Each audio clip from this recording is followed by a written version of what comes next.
Alright, so positive day, Gilivers. This is Dr. Gigi Sunga from Making Change Project. Magandang hapon sa lahat ng Gilivers natin. And this is the first time po tayo mapanood sa YouTube channel. Thank you very much. Please subscribe, click mo na po yan, Doc Gigi Sunga. And sa lahat magustong magpa-coach sa atin, online or personal. And if you want to start or improve your business, message ka lang 0939-525-4311 or sa aking every page, Dr. Gigi Sunga. And if you need speaker for seminars and training, message ka lang. Okay, so ngayon ay Feb 3, alright? So, tapos na ang January, 1 month, 1 down, 1/12, so 11 months na lang. Okay, so natapos na natin 1 month. Now, my challenge to you is go back to your New Year's resolution, okay?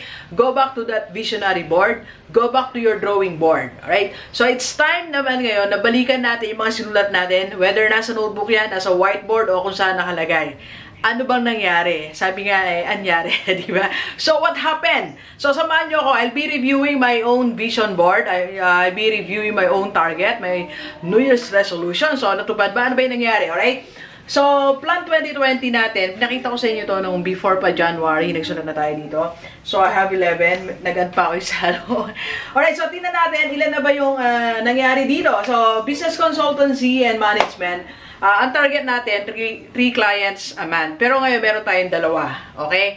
1 is school and 1 company. Right? So, naganap naman siya. Imagine that. Ano ko pa lang kaka-target ko lang ng January. It happened agad. So, meron tayong, we are a consultant, school consultant sa isang private school in Bulacan. Then, I am a consultant of 1 private company in Manila. Okay? So, yan yung ating ginagawa ngayon. Alright? Okay, so, then, ang ating review center, so medyo hindi siya nagawa, pero bukas I have a meeting. Dinelay lang natin. Hindi siya dahil nakalimutan. Kumbaga, it's prioritizing So, meron tayong nag-prioritize tayo na ibang bagay. But still, I have a meeting tomorrow sa Pampanga to see what we can do sa review center. Hindi pa rin naman natin siniiwanan. Pero, actually, may initial na tayo dito. Initial na meeting with my partners here in Bataan, yung mga key reviewers natin, nakausap naman na natin. Alright? Next, IMG, once a month, free seminar sa Bataan, hindi pa rin siya natupad, okay? Hindi pa rin siya nangyari dito, wala pa rin free consultation, just announcement lang, vlogs lang natin, and my target is in 3 months, so pangarap lang naman, di ba, na I'll be wearing green jacket. So, hopefully, in 3 months, so 2 weeks ng running, so mag-update ako sa inyo. Mamaya tatawagan ko kasi si Ma'am Lani, tawagan natin kung ilan na nag-member, okay? By the way, sa lahat ng hindi pa nag-member, IMG Kaiser, start your investment, health insurance, and life insurance 3-in-1, okay? So, message nyo lang ako. Alright, e-course natin, of course, natupad. Meron tayong isa na, Biblical Principles on How to Become Rich, alright? So, hindi pa nakakabili, message nyo ako. And this February, working na tayo. Tomorrow, my team will be working on it, headed by Ma'am Joyce and Ma'am Sab. So, shoot nila tomorrow because I'll be in one of my clients tomorrow. So, wala tayo bukas, sila lang gagawa. Okay? Okay naman? Tupad? YouTube, mag-upload na 3 times a week. Ang bigat kasi editor natin yun, nag-edit pa rin ngayon. May times naman na 3 times. Nagdagdag pala tayo dito ng daily motivation. So, hindi natin na lagay. Meron tayong daily motivation. Ito yung bago. Nakapag-upload naman tayo. It just happened na minsan hindi daily talaga Nahirapan lang si Doc. Pasensya na. Pero at least every other day meron naman. Mahirap lang kasi sabihin every other day motivation. Pwede ba yun? Okay, minsan naman daily, okay? Overrun natin. We will be joining Bazaar pero hindi na nag-register. Pero pina-register natin siya. Naka-register na siya as Doc Gigi's Clothing Trading. Okay, so yan ang registered na name natin, okay? And t-shirt printing, okay? Pasok. Pasok na pasok. Yan ang unang na-accomplish.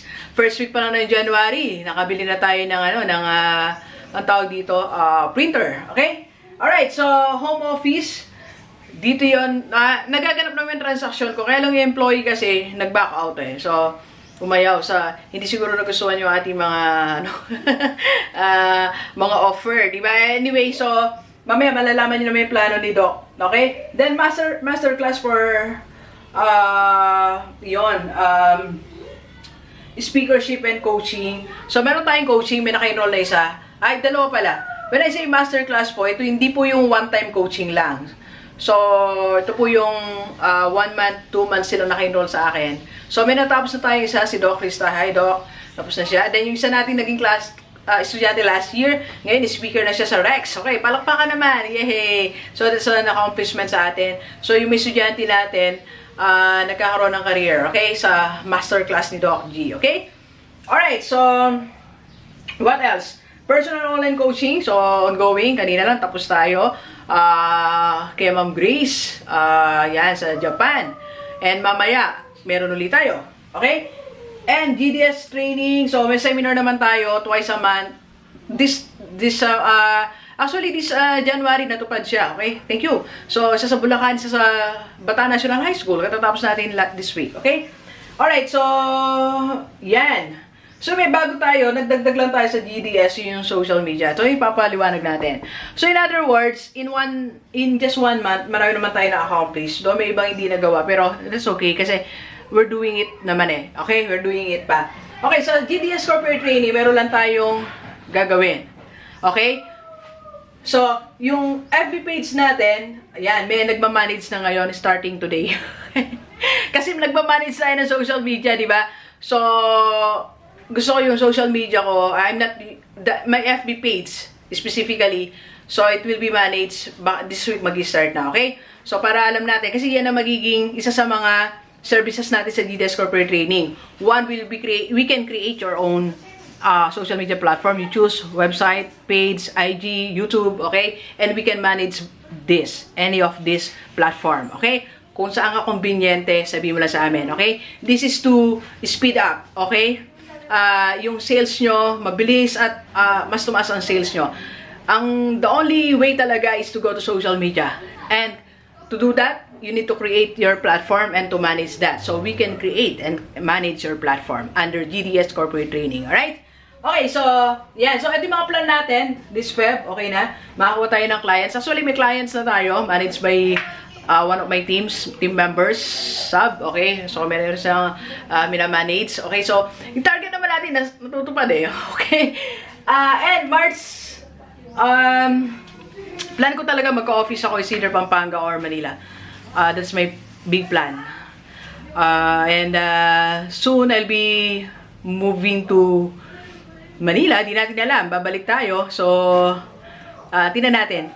I'm praying for it. So, bahala si Lord kung saan niya tayo dalhin, kung anong pwedeng mga possibilities. Okay?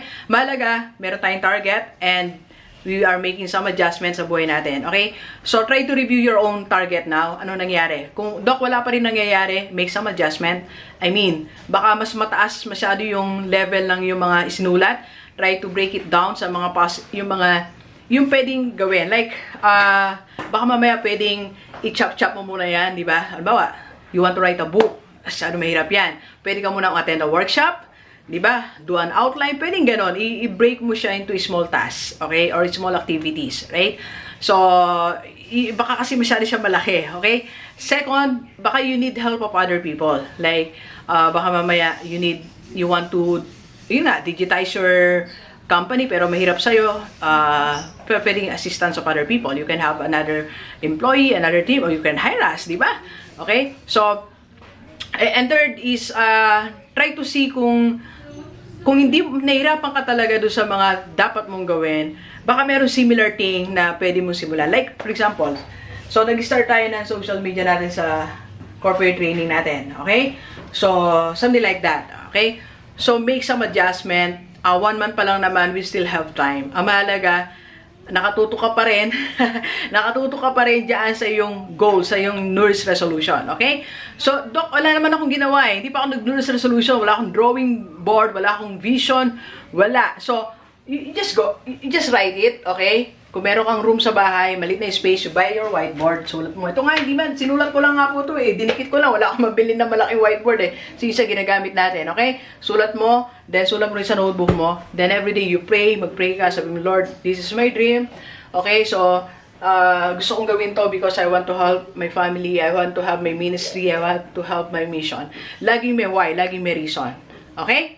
So, kung paano, Doc, hindi ko alam paano simulan lahat ng mga bagay na yan. Nagugulo ako, nahirapan ako. You can call me, I can be your coach. I can be your mentor, okay? Alright, so please share this video sa lahat ng maibigan natin, kahit OFW o dito sa Pilipinas, para sama-sama tayong mabago at umunlad ating buhay. Thank you very much, Universe. Enjoy the rest of the day. Yan. Let's go, let's go.